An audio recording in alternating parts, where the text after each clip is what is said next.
દીકરાઓ, good morning, જય શ્રી કૃષ્ણ. ચાલો, રાજુ સર આપ સૌનું હાર્દિક સ્વાગત કરું છું.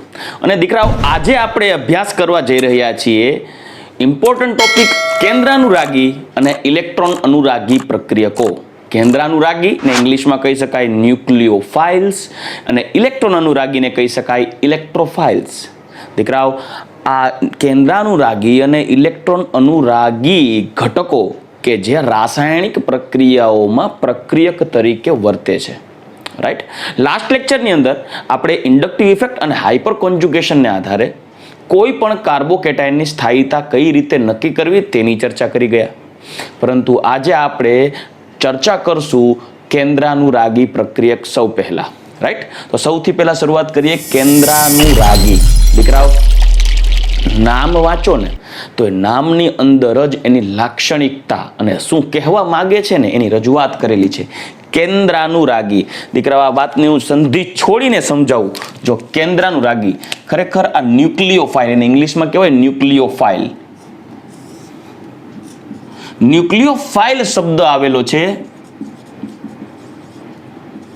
ન્યુક્લિયસ અને ફિલિસિટી. ન્યુક્લિયસ અને ફિલિસિટી. સાંભળજો, ન્યુક્લિયસનો મતલબ થાય કેન્દ્ર અને ફિલિસિટી વર્ડનો મતલબ થાય છે એટ્રેક્શન, અને એટ્રેક્શન એટલે આકર્ષણ, અને આકર્ષણ અને શુદ્ધ ગુજરાતીમાં કહી શકાય અનુરાગ. અનુરાગ.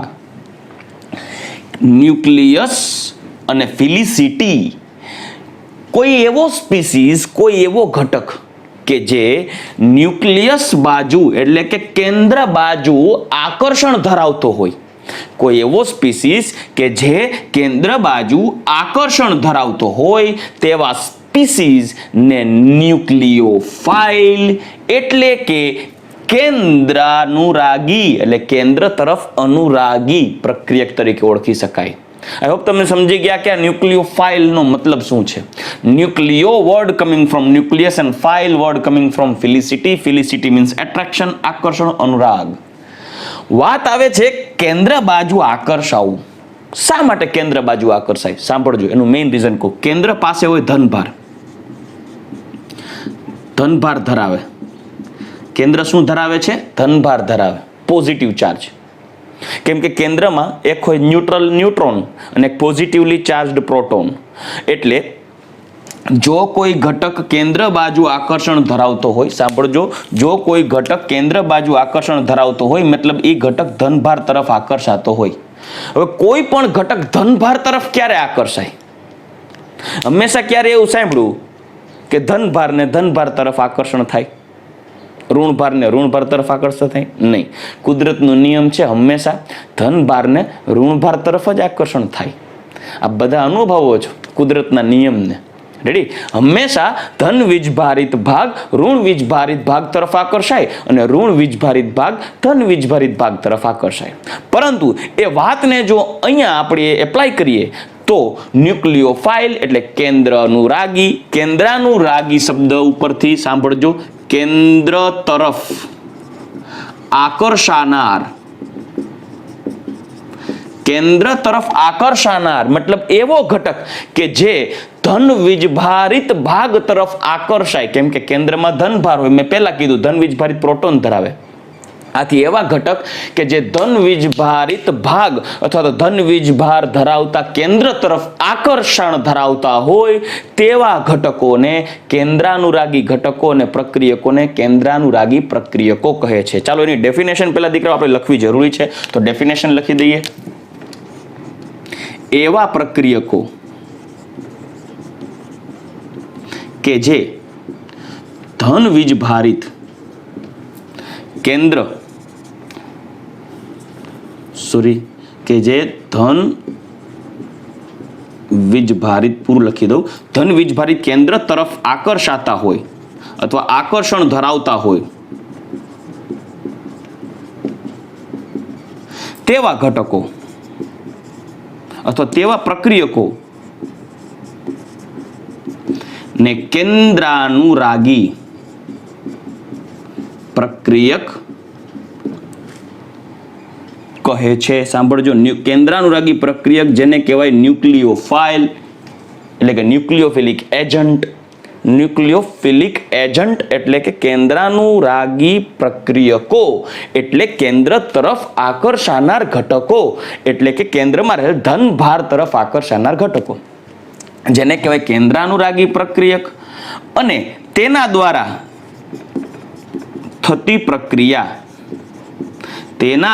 થતી પ્રક્રિયાને કેન્દ્રાનુરાગી પ્રક્રિયા કહે છે. સાંભળજો, કેન્દ્રાનુરાગી પ્રક્રિયક દ્વારા જે પણ પ્રક્રિયાઓ થશે તે પ્રક્રિયાઓને કેન્દ્રાનુરાગી પ્રક્રિયા કહે છે. સાંભળજો, કેન્દ્રાનુરાગી પ્રક્રિયક દ્વારા જે પ્રક્રિયા થશે તેને કહેવાય કેન્દ્રાનુરાગી પ્રક્રિયા. પછી ભલે તે યોગશીલ પ્રક્રિયા હોય કે વિસ્થાપન પ્રક્રિયા હોય, જો કેન્દ્રાનુરાગી પ્રક્રિયક દ્વારા યોગશીલ પ્રક્રિયા થાય તો તેને કહેવાય કેન્દ્રાનુરાગી યોગશીલ પ્રક્રિયા. અને જો કેન્દ્રાનુરાગી પ્રક્રિયક દ્વારા વિસ્થાપન પ્રક્રિયા થાય તો તેને કહેવાય કેન્દ્રાનુરાગી વિસ્થાપન પ્રક્રિયા. મતલબ કે કેન્દ્રાનુરાગી પ્રક્રિયક દ્વારા જે પ્રક્રિયા થશે તે બધી જ પ્રક્રિયાઓને કેન્દ્રાનુરાગી પ્રક્રિયા કહેવાય. હા, તમને એ હજી ખ્યાલ નથી કે યોગશીલ પ્રક્રિયા કે વિસ્થાપન પ્રક્રિયા કેવી રીતે થાય, શું છે, કેમ કે એના વિશે આપણે હજી લેક્ચર લીધો નથી. આપણે આગળ જશું ત્યારે એના વિશે ચર્ચા કરશું. પણ ટૂંકમાં કોઈ પણ રાસાયણિક પ્રક્રિયામાં કેન્દ્રાનુરાગી પ્રક્રિયકો અથવા તો ઇલેક્ટ્રોન અનુરાગી પ્રક્રિયકો ભાગ લેતા હોય છે. તો ચાલો હવે આપણે એ તો જોઈ ગયા કે ભાઈ કેન્દ્રાનુરાગી પ્રક્રિયક એટલે શું, તો કે ભાઈ એવા પ્રક્રિયકો કે જે ધન વીજભારિત કેન્દ્ર તરફ આકર્ષણ ધરાવતા હોય એવા પ્રક્રિયકોને કેન્દ્રાનુરાગી પ્રક્રિયકો કહેવાય. અને કેન્દ્રાનુરાગી પ્રક્રિયકો દ્વારા જે પ્રક્રિયા જોવા મળે તેને કહેવાય કેન્દ્રાનુરાગી પ્રક્રિયા. પછી ભલે તે વિસ્થાપન હોય કે યોગશીલ હોય. હવે વાત તો તે કેવા ઘટકો કે જે ધન વીજભારિત કેન્દ્ર તરફ આકર્ષણ ધરાવે જેને આપણે કેન્દ્રાનુરાગી પ્રક્રિયકો કહી શકાય, રાઈટ? તો ચાલો, ધન વીજભાર તરફ કોણ આકર્ષણ ધરાવે? નોર્મલી બધાને ખબર પડતી હોય કે કોઈ પણ ધન વીજભારિત કેન્દ્રીય ભાગ છે અને એના તરફ કોઈ એક સ્પીસીઝ આકર્ષણ ધરાવે છે તો ધન વીજભાર તરફ કોણ આકર્ષણ ધરાવે? હું તમને એમ કહું, દીકરાઓ, મારી પાસે ધૈર્ય છે. હવે ધૈર્ય ની સામે બે વ્યક્તિઓ રાખું છું, બરાબર? એક રાખું છું આલિયા ભટ્ટ અને એક રાખું છું ટાઈગર શ્રોફ. ચલો, હવે બે વ્યક્તિઓને ધૈર્ય તરફ આકર્ષાવાનું છે. પ્રેક્ટિકલી વિચારો, ધૈર્ય તરફ કોણ આકર્ષાય? ધૈર્યને મજા આવી ગઈ.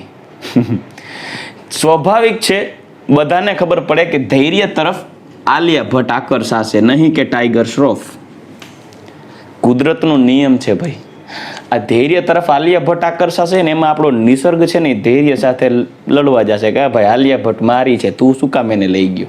ભાઈ એક્ઝામ્પલ છે, આલિયા ભટ્ટ કોઈની નથી, રણવીર કપૂરની છે. રેડી? તો ધૈર્ય તરફ આલિયા ભટ્ટનું આકર્ષાવું તો કોઈ એક સ્પીસીસને પોઝિટિવ ચાર્જ સ્પીસીસ કહું ને તો બીજાને નેગેટિવ ચાર્જ સ્પીસીસ કહી શકું. તો આપણા માટે આ જે આલિયા ભટ્ટ છે ને, આલિયા ભટ્ટ એ ધન વીજભાર તરફ આકર્ષાય છે, તમે જોઈ શકો છો. તો આપણી આ આલિયા ભટ્ટ છે ને, આપણી નહીં, સોરી, ધૈર્યની આ જે આલિયા ભટ્ટ છે ને એ થઈ કેન્દ્રાનુરાગી. શું થઈ? કેન્દ્રાનુરાગી. શા માટે? કેમ કે ધૈર્ય નામના ધન વીજભારિત કેન્દ્ર તરફ આકર્ષાય છે. આ કેન્દ્રાનુરાગી થાય. આ ટાઈગર શ્રોફ કેન્દ્રાનુરાગી નો કહેવાય, પરંતુ આ ઋણ વીજભારિત આલિયા ભટ્ટ છે ને એ કેન્દ્રાનુરાગી તરીકે વર્તે. તો આના ઉપરથી આ કોન્સેપ્ટને અહીંયા લાગુ પાડીએ પ્રક્રિયકો ઉપર તો કેવા સ્પીસીસ છે કેન્દ્રાનુરાગી તરીકે વર્તી શકે? તો કહી શકાય કે ધન વીજભાર તરફ આકર્ષણ હોવા માટે ઋણ વીજભારિત સ્પીસીસ આકર્ષણ ધરાવતો હોય. આથી વ્યવહારમાં પ્રવર્તમાન કોઈ પણ ઋણ વીજભારિત ઘટકો હંમેશા કેન્દ્રાનુરાગી તરીકે વર્તે. યાદ રાખજો, હંમેશા ઋણ વીજભારિત ઘટકો, ઋણ વીજભારિત આયનો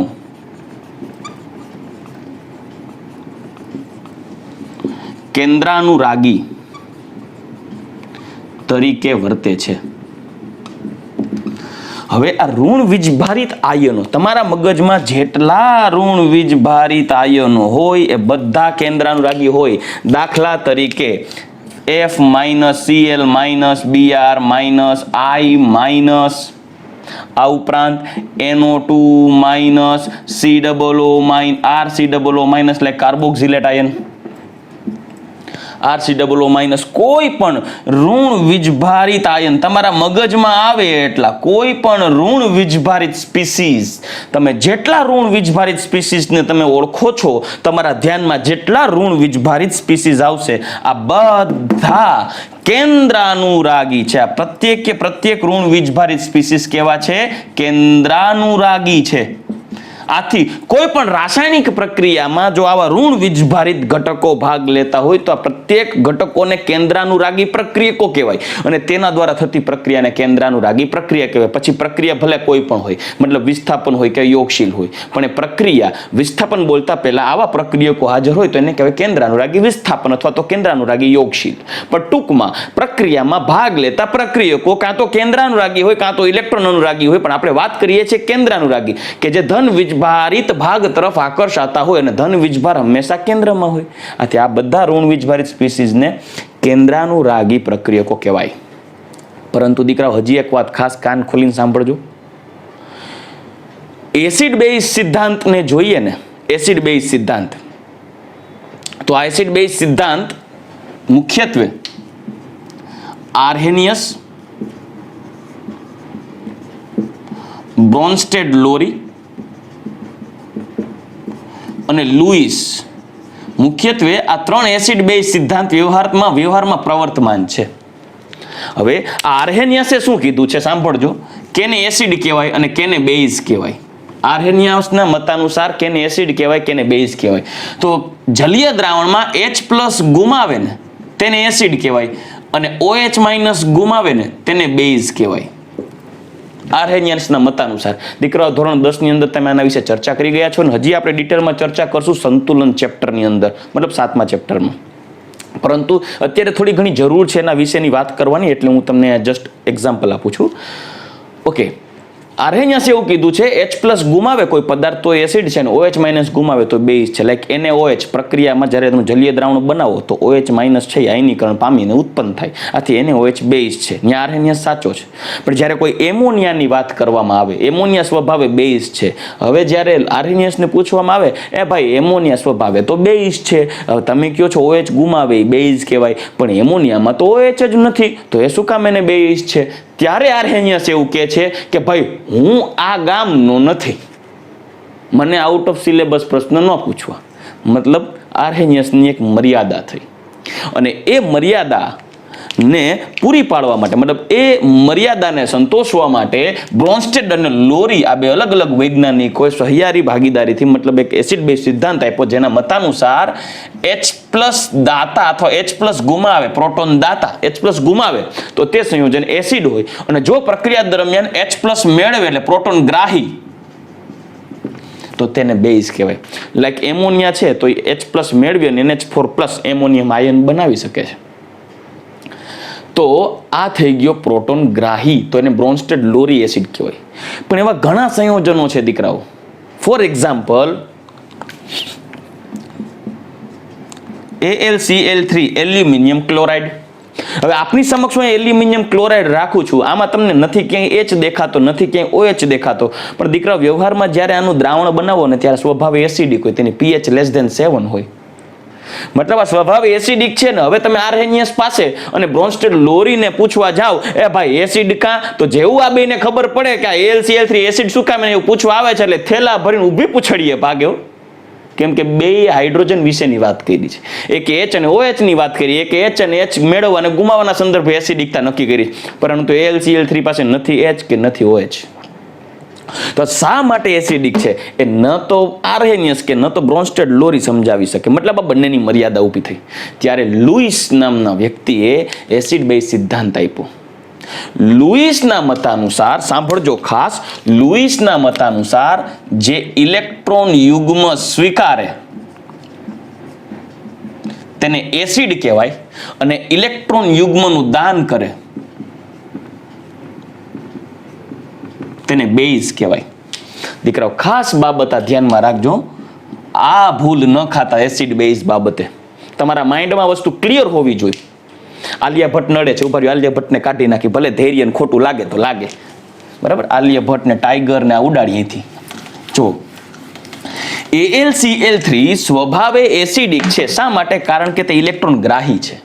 ખરેખર છે ને AlCl3 હોય માની લ્યો અને એમાં હું Cl માઇનસ નાખું ને, માઇનસ ઋણ વીજભાર ક્યારે હોય? એની પાસે વધારાના ઇલેક્ટ્રોન હોય તો ને. તો એ શું કરશે? આ ઇલેક્ટ્રોન યુગ્મને દઈ દેશે. આથી બનશે AlCl4 માઇનસ. તો આને શું કર્યું? ઇલેક્ટ્રોન યુગ્મનો સ્વીકાર કર્યો. તો આ સ્વીકારે છે ઇલેક્ટ્રોન યુગ્મનું ગ્રહણ કરે છે એટલે AlCl3 એસિડ થયો.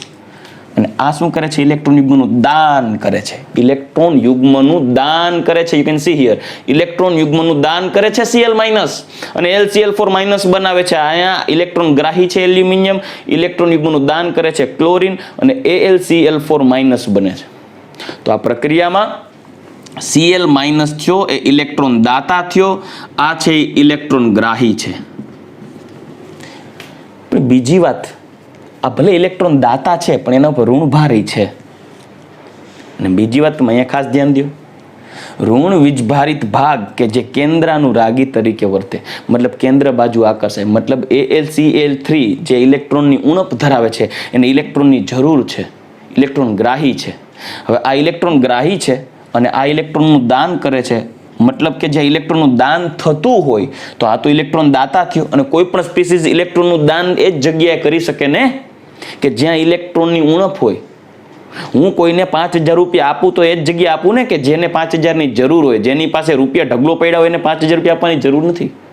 મતલબ આ ઇલેક્ટ્રોન દાતા છે, ઋણ વીજભારિત ભાગ છે, પણ ઋણ વીજભારિત ભાગ બધા કેવા હોય? કેન્દ્રાનુરાગી.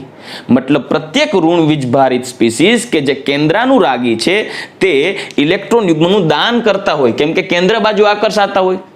કેન્દ્ર બાજુ આકર્ષાય એટલે હું એમ કહી દઉં કે મારી પાસે કોઈ કેન્દ્ર છે, ધન વીજભારિત કેન્દ્ર છે. હવે એના ઉપર માનો કે એ ઋણ વીજભારિત કોઈ સ્પીસીઝ છે, ન્યુક્લિયોફાઇલ જેને કહી શકું, Nu માઇનસ, તો એ ધન વીજભારિત કેન્દ્ર તરફ આકર્ષાતો હોય ત્યારે કઈ રીતે આકર્ષાય? એમને આકર્ષાય, એનો ઇલેક્ટ્રોન યુગ્મ ધકેલતો હોય ત્યાં કે ભાઈ આલે ઇલેક્ટ્રોન યુગ્મ રાખતું, તારું નેગેટિવિટી, તારી પોઝિટિવિટીને ન્યુટ્રલ કરી નાખ, હું મારી નેગેટિવિટી તને આપી દઉં, ઓવરઓલ બેલેન્સ.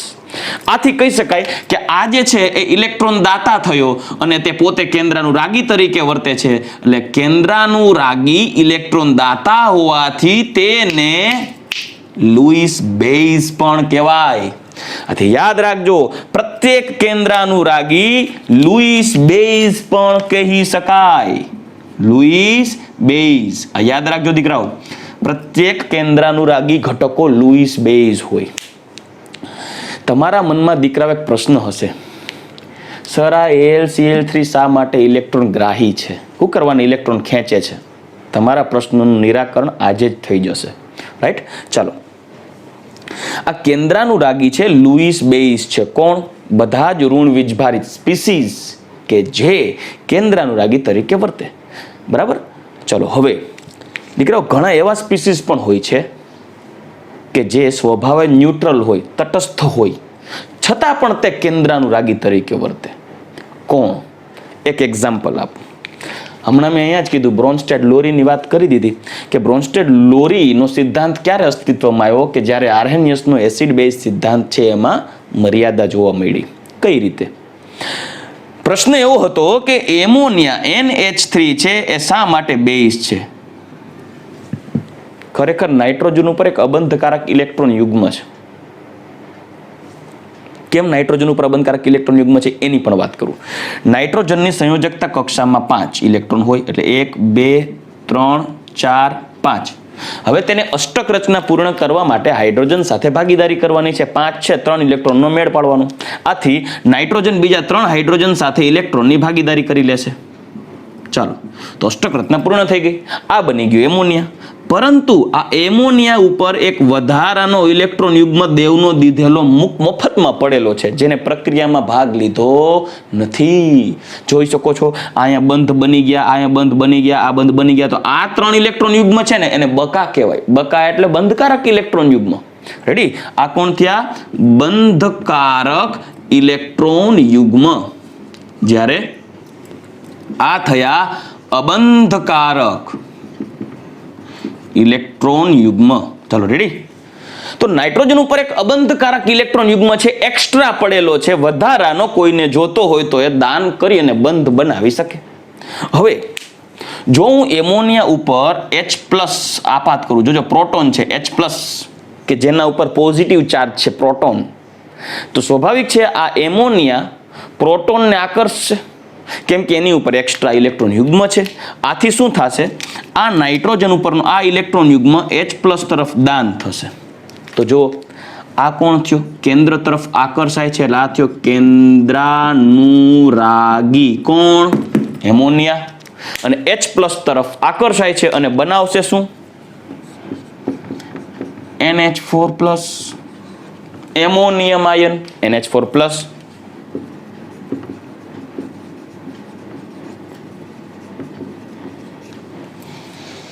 આ એમોનિયમ આયન NH4+ છે. તો આ પ્રક્રિયાને આધારે એ સાબિત થયું જો કે એમોનિયા છે એ H+ મેળવતો હોવાથી તે લુઈસ બેઝ છે. બીજી વાત, એમોનિયા ઉપર રહેલો અબંધકારક ઇલેક્ટ્રોન યુગ્મ H+ તરફ દાન થાય અને NH4+ બને. આ પ્રક્રિયામાં આની ઇલેક્ટ્રોનની જરૂર હતી, આની પાસે એક્સ્ટ્રા ઇલેક્ટ્રોન છે તો ઇલેક્ટ્રોન યુગ્મનું દાન કરી સવર્ગ સહસંયોજક બંધ બનાવ્યો. કઈ રીતે બને ને તમને અહીંયા રજૂઆત કરી દઉં. મારી પાસે જે નાઇટ્રોજન હતો તેની ફરતે 5 ઇલેક્ટ્રોન યુગ્મ હતા, 5 ઇલેક્ટ્રોન હતા, બરાબર. જે પૈકી એક ઇલેક્ટ્રોન ભાગીદારીમાં રાખે છે સહસંયોજક બંધ દ્વારા.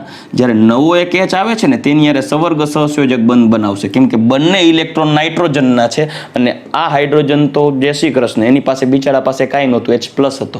હાઇડ્રોજન પાસે એક જ ઇલેક્ટ્રોન હોય, એ ગુમાવી દે તો પ્લસ ચાર્જ થાય ને.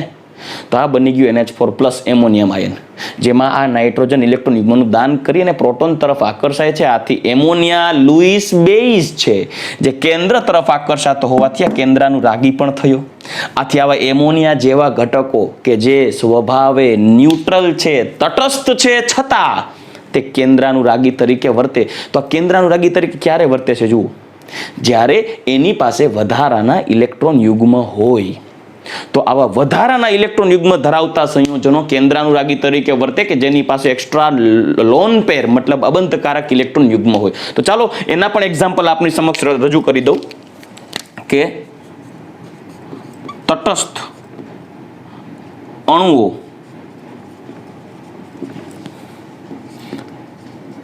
જેની પાસે વધારાના ઇલેક્ટ્રોન યુગ્મ હોય, રાઈટ, અણુઓ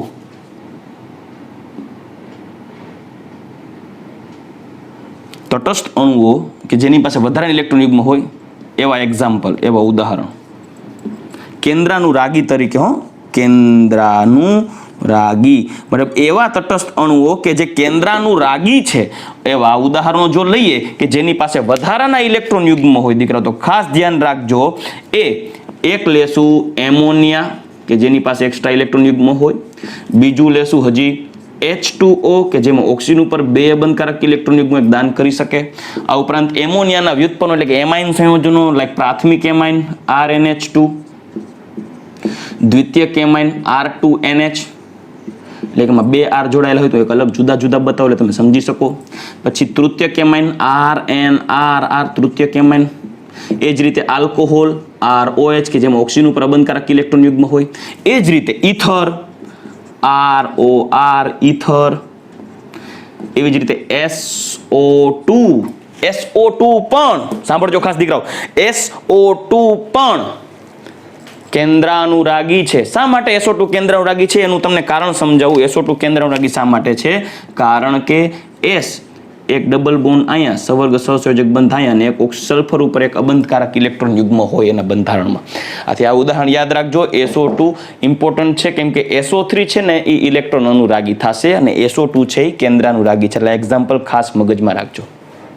તો દીકરાઓ આ જે એક્ઝામ્પલ એવા છે કે જે તટસ્થ અણુઓ હોવા છતાં તે કેવા છે? કેન્દ્રાનુરાગી પ્રક્રિયકો છે, લુઈસ બેઝ છે. સાંભળજો, આ બધા કેવા થશે? Louis base. મતલબ પ્રત્યેક કેન્દ્રાનુરાગી પ્રક્રિયકો લુઈસ બેઝ હોય. ચાલો, આ તો આપણે કેન્દ્રાનુરાગી પ્રક્રિયકોની વાત કરી ગયા. હવે બીજો ઘટક વાત કરીએ, ઇલેક્ટ્રોન અનુરાગી. પણ દીકરાઓ ઇલેક્ટ્રોન અનુરાગી, આ જે કેન્દ્રાનુરાગી છે ને, વાસ્તવમાં જે કેન્દ્રાનુરાગી ઘટક સાથે જે ઘટક જોડાય છે એ બધા ઇલેક્ટ્રોન અનુરાગી જ કહેવાય ને.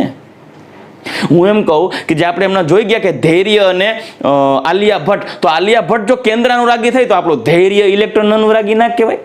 તમે એક પક્ષે જોવો એમ થોડી હાલે, બે હાથે તાલી વાગે.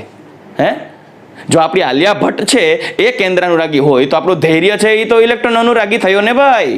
ઇલેક્ટ્રોન અનુરાગી, ઇલેક્ટ્રોન તરફ આકર્ષાનાર ઘટક, મતલબ ઋણ વીજભાર તરફ આકર્ષાનાર ઘટક. સાંભળજો, આજે એક્ઝામ્પલ ઉપરથી સમજાવી દઉં. આ Cl માઇનસ છે એ ઇલેક્ટ્રોન દાતા થયો, આ થયો કેન્દ્રાનુરાગી, બરાબર. ન્યુક્લિયોફાઇલ કેન્દ્રાનુરાગી. તો આ ઇલેક્ટ્રોફાઇલ નો થયો, ઇલેક્ટ્રોન અનુરાગી, કેમ કે એ તો ઇલેક્ટ્રોનને આકર્ષે છે ને. મતલબ કેન્દ્રાનુરાગી કરતા વિરુદ્ધ લાક્ષણિકતા હોય ઇલેક્ટ્રોન અનુરાગીમાં. તો ચાલો હવે આપણે ઇલેક્ટ્રોન અનુરાગી ઉપર આગળ ચર્ચા કરીએ, રાઈટ. ચાલો દીકરાઓ, આપણે બીજો પોઈન્ટનું ડિસ્કશન કરીએ અને એ છે ઇલેક્ટ્રોન અનુરાગી પ્રક્રિયકો, એટલે કે ઇલેક્ટ્રોફાઇલ. જેમ ન્યુક્લિયોફાઇલમાં શબ્દ ન્યુક્લિયસ અને ફિલિસિટી ને આધારે ન્યુક્લિયોફિલિસિટી ડિસાઇડ થાય, એ જ રીતે ઇલેક્ટ્રોફાઇલની અંદર ઇલેક્ટ્રોન અને ફિલિસિટી વર્ડ યુઝ થાય. ઇલેક્ટ્રોન અને ફિલિસિટી. દીકરા, ફિલિસિટી એટલે આકર્ષણ, એટ્રેક્શન, ગુજરાતીમાં કહીએ તો અનુરાગ. અને ઇલેક્ટ્રોન એટલે ઋણ વીજભાર. તો દીકરાઓ, એવા ઘટકો, સાંભળજો, એવા ઘટકો કે જે ઋણ વીજભારિત ભાગ તરફ આકર્ષણ ધરાવતા હોય, ઋણ વીજભાર તરફ અનુરાગ ધરાવતા હોય, રેડી, એવા સ્પીસીઝ, એવા ઘટકો કે જે ઋણ વીજભારિત ભાગ તરફ આકર્ષાતા હોય, તે પ્રત્યેકને કહેવાય ઇલેક્ટ્રોન અનુરાગી. કેમ કે કોઈ પણ સ્પીસીઝમાં રહેલો ઋણ વીજભાર ઇલેક્ટ્રોનને કારણે જ હોય. જો તેની પાસે વધારાના ઇલેક્ટ્રોન આવે તો તેના ઉપર ઋણ વીજભાર ઉત્પન્ન થાય, અને આ ઋણ વીજભાર તરફ જે ભાગ આકર્ષાતો હોય તેને કહેવાય ઇલેક્ટ્રોન અનુરાગી. અને હંમેશા ઋણ વીજભાર તરફ ધન વીજભારિત ભાગ જ આકર્ષાય. આથી પ્રત્યેક ધન વીજભારિત આયનોને ઇલેક્ટ્રોન અનુરાગી આયનો તરીકે ઓળખવામાં આવે. દીકરાઓ, ખાસ યાદ રાખજો, એવા પ્રક્રિયકો કે જે ઋણ વીજભારિત ભાગ તરફ આકર્ષણ ધરાવે છે તેને ઇલેક્ટ્રોન અનુરાગી પ્રક્રિયકો કહે છે. હમણાં આપણે બ્રોન્સ્ટેડ લોરી એસિડ બેઝ સિદ્ધાંત, આર્હેનિયસ એસિડ બેઝ સિદ્ધાંત અને લુઈસ એસિડ બેઝ સિદ્ધાંતની ચર્ચા કરી ગયા, જેમાં લુઈસમાં મેં કીધું હતું કે એવા સ્પીસીઝ કે જે ઇલેક્ટ્રોનને દાન કરે છે ને તે બધા કેન્દ્ર અનુરાગી. કેમ કે ઇલેક્ટ્રોનને દાન કરે છે, કેન્દ્ર તરફ ધકેલવા હોય એટલે તે બાજુ આકર્ષાય ને ઇલેક્ટ્રોન ડોનેટ કરશે. પણ જે કેન્દ્ર છે, જે ઇલેક્ટ્રોનને આકર્ષે છે, ઇલેક્ટ્રોન ગ્રાહી છે, તે બધા લુઈસ એસિડ હોય, જેને ઇલેક્ટ્રોન આકર્ષક કહેવાય, ઇલેક્ટ્રોન અનુરાગી કહેવાય. તો એવા સ્પીસીઝ કે જે ઇલેક્ટ્રોન અનુરાગી છે તે બધા જ લુઈસ એસિડ ગુણ ધરાવે એવું કહેવાય. લુઈસ એસિડ હોય, પ્રત્યેક લુઈસ એસિડ ઇલેક્ટ્રોન અનુરાગી જ હોય, અને પ્રત્યેક લુઈસ બેઝ કેન્દ્રાનુરાગી જ હોય. રેડી, આ તામ્રપત્ર ઉપર લખી લેજો. તો એવા ઇલેક્ટ્રોન અનુરાગી પ્રક્રિયકો દ્વારા જે પ્રક્રિયા થાય તેને કહેવાય ઇલેક્ટ્રોન અનુરાગી પ્રક્રિયા, રાઈટ. હવે પ્રત્યેક ધન વીજભારિત ઘટકો કે જે ઇલેક્ટ્રોન અનુરાગી હોય, મતલબ ઇલેક્ટ્રોન બાજુ આકર્ષાતા હોય છે, પ્રત્યેક ધન વીજભારિત, કોઈ એવો ધનભાર નહીં હોય કે જે ઇલેક્ટ્રોન અનુરાગી નહીં હોય. તમારા ધ્યાનમાં જેટલો ધન વીજભાર આવે, જે ધન વીજભાર આવે, તમને કોઈ ક્વેશ્ચનમાં પૂછે કે નીચેના પૈકી કયો ઇલેક્ટ્રોન અનુરાગી છે, એ પૈકી જો ક્યાંય ધન વીજભારિત ઓપ્શનમાં આયન હોય તો એને ટીક કરી જ નાખજો, રાઈટ. એટલે કે પ્રત્યેક ધન વીજભારિત ઘટકો ઇલેક્ટ્રોન અનુરાગી એટલે કે લુઈસ એસિડ જ હોય છે. મેં આપની સમક્ષ એવા અમુક એક્ઝામ્પલ્સ રાખેલા છે કે જે ધન વીજભારિત છે, બરાબર. હજી ઘણા બધા હોય છે પણ મેં 2-4 જ લખેલા છે, કેમ કે તમે જેટલા ધન વીજભાર જોશો એ બધા ઇલેક્ટ્રોન અનુરાગી જ હોય. પરંતુ કેન્દ્રાનુરાગીમાં કેમ અમુક ઘટકો, અમુક સ્પીસીસ છે ઇલેક્ટ્રોન દાતા તરીકે વર્તતા હતા, કેન્દ્રાનુરાગી તરીકે વર્તતા હતા. એ જ રીતે BF3, AlCl3, SO3, ખાસ યાદ રાખજો, SO3 સલ્ફર ટ્રાયોક્સાઇડ, SO3, બરાબર. આ બધા લુઈસ એસિડ છે, ઇલેક્ટ્રોન ગ્રાહી છે, જે ન્યુટ્રલ હોવા છતાં લુઈસ એસિડ છે. આ ન્યુટ્રલ સ્પીસીસને યાદ રાખજો. જેની પાસે વધારાના ઇલેક્ટ્રોન છે, વધારાની ઇલેક્ટ્રોન ઘનતા છે, એક્સ્ટ્રા ઇલેક્ટ્રોન યુગ્મ છે, એ બધા કેન્દ્રાનુરાગી તરીકે વર્તે, કેમ કે પોતાના ઇલેક્ટ્રોન યુગ્મનું દાન કરી સવર્ગ સહસંયોજક બંધ બનાવી શકે. પરંતુ એવા પણ ઘણા સંયોજનો હોય છે કે જે તટસ્થ હોવા છતાં તેની અંદર ઇલેક્ટ્રોન ઉણપ હોય, તેની કક્ષકો ખાલી હોય, તેમાં ઇલેક્ટ્રોન વધારાના સમાઈ શકે એમ હોય. રેડી, તો તે બધા ઇલેક્ટ્રોન ગ્રાહી તરીકે વર્તે, લુઈસ એસિડ હોય અને ઇલેક્ટ્રોન અનુરાગી હોય. ચાલો એક એક્ઝામ્પલ આપું એટલે તમે સમજી શકો. AlCl3 ઉપર આગળ વધીએ. AlCl3 એના એક્ઝામ્પલને આધારે તમને સમજાવું. રેડી? અથવા તો BF3, આ કોઈ પણ બંને એક્ઝામ્પલ લઈ લઈએ. ચાલો BF3 થી પહેલા સમજાવું કે BF3 શા માટે ઇલેક્ટ્રોન ગ્રાહી છે. ચાલો, BF3 સહસંયોજક સંયોજન છે જેમાં બોરોન ની સંયોજકતા કક્ષામાં બોરોનનો પરમાણુ ક્રમાંક કેટલો? તો બોરોનનો પરમાણુ ક્રમાંક છે 5 થી બોરોનનો પરમાણુ ક્રમાંક 5, ઇલેક્ટ્રોન રચના છે 1s2 2s2 2p1. રેડી? આથી બાહ્ય કક્ષા જો પ્રક્રિયામાં ભાગ લેતી હોય, મેં તમને પહેલા જ ચેપ્ટરની શરૂઆતમાં જ આ બધા ટોપિક સમજાવેલા છે જેથી તમે આવા પોઈન્ટ્સને સમજી શકો છો. દીકરાઓ, તમે કોઈ રેફરન્સ બુકમાં ટોપિક વાંચશો તો એની અંદર ડિટેલમાં આવું કોઈ ડિસ્કશન નથી કરેલું હોય તો ટૂંકમાં કહી દીધું, ધન વીજભારી તો એ બધા ઇલેક્ટ્રોન અનુરાગી, ઋણ વીજભારી તો એ બધા કેન્દ્ર અનુરાગી. આવા ઇલેક્ટ્રોન ગ્રાહી હોય એ બધા લુઈસ એસિડ હોય જે ઇલેક્ટ્રોન અનુરાગી હોય. પણ પ્રશ્ન એવો છે, શું કરવાના ઇલેક્ટ્રોન અનુરાગી હોય? શા માટે આ બધાને ઇલેક્ટ્રોનની જરૂર પડે છે? કેમ ઇલેક્ટ્રોનના ભૂખા છે? કેમ ઇલેક્ટ્રોનની ઉણપ ધરાવે છે? એનું હું તમને એક્ઝામ્પલ અહીંયા આપું છું. રેડી? ઓકે. તો આની બાહ્ય કક્ષામાં, બીજી કક્ષામાં 2 ઇલેક્ટ્રોન છે, બરાબર? અને P કક્ષકમાં 1 ઇલેક્ટ્રોન છે. એટલે 2s માં 2, 2p માં 1. હવે 2d તો હોય નહીં, કેમ કે બીજી કક્ષામાં માત્ર 2 જ પ્રકારની કક્ષક હોય, 2s અને 2p. હવે આગળ તો બોરોન સાથે 3 ફ્લોરિનને ભાગીદારીમાં રાખવા છે. હવે કોઈ પણ બોરોન હોય કે આવર્ત કોષ્ટકનું કોઈ પણ તત્વ હોય એ હંમેશા અષ્ટક રચના પૂર્ણ કરવા પ્રયત્ન કરે. કોઈ પણ ભોગે એની અષ્ટક રચના પૂર્ણ થવી જોઈએ. જો અષ્ટક રચના પૂર્ણ નહીં થાય તો એની ઇલેક્ટ્રોન રચના સ્થાયી ન બને, નિષ્ક્રિય વાયુ જેવી. અને જો એની નિષ્ક્રિય વાયુ જેવી ઇલેક્ટ્રોન રચના સ્થાયી ન બને તો કોઈ પણ ભોગે અષ્ટક રચના પૂર્ણ કરવા માટે વલખા મારતો હોય, ઇલેક્ટ્રોન ગમે ત્યાંથી કાઢશે. રેડી? એટલે આપણે આગળ ચર્ચા કરીએ, તમને ક્લિયર થશે. હવે મારે ફ્લોરિનને જોડવો છે, એની પહેલા હું બોરોનને એક્સાઇટ કરીશ, ઉત્તેજિત કરીશ. હવે ઉત્તેજિત થશે ને એટલે બાહ્યતમ કક્ષાની ઇલેક્ટ્રોન રચનામાંથી 1 ઇલેક્ટ્રોન શિફ્ટ થશે 2p માં, જેમ આપણે કાર્બનને ઉત્તેજિત કરતા હતા.